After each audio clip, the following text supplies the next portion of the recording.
to this new video for my channel, The Untitled Traveler. I'm Carolera and today I'm going to be reviewing a movie called Ever After, a Cinderella Story. It was released in 1998 and it was directed by Andy Tennant. It stars Drew Barrymore, Angelica Houston, Doug Ray Scott, Judith Parfitt, Timothy West, Patrick Godfrey, Jerome Crabb, Toby Jones, Melanie Linsky, among others. Before I begin, let me just say that this will be a video without spoilers, so sit back and enjoy.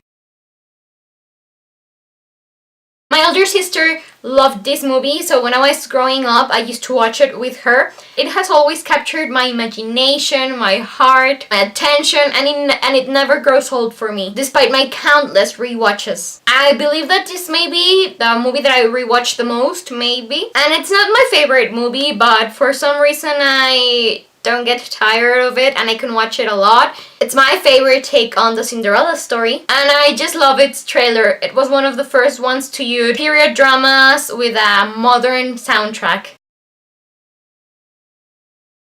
This is a Cinderella story set in the 1500s in a big country estate in France. There, a young girl called Danielle lives with her father. They love each other very much, but one day he gets married to a woman who has two girls around the same age as Danielle. But then the father dies, leaving his child to be taken care of by the evil stepmother. So for 10 years, Danielle grows up being a servant in her own house, and by the time she's 18, she's a pretty good young woman who is loyal, kind, smart, and who loves to read. One day, while Danielle is pretending to be a noble lady, she meets the prince, who is this sort of charming rebel called Henry. The two hit it off straight away, and since they keep bumping into each other, they don't take long to fall in love. But there are things standing in their way. For example, the fact that Henry doesn't know Danielle's true identity, or that his parents are pressuring him to marry a foreign princess, or that one of Danielle's stepsisters, the evil one, is determined to have Henry for herself. And I would like to tell you who the fairy godmother is here, but I won't. So I'll just say that it's someone really famous that did live back in the 16th century.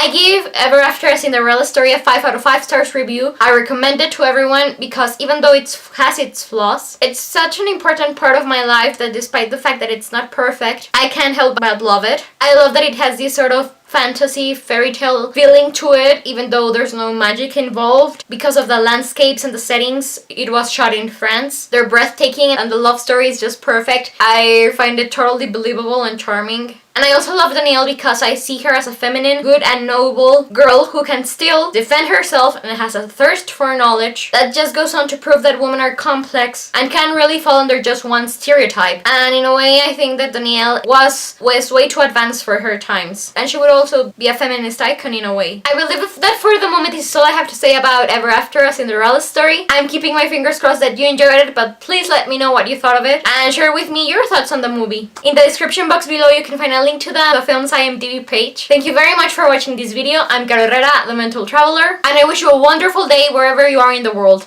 I'll see you soon. Goodbye!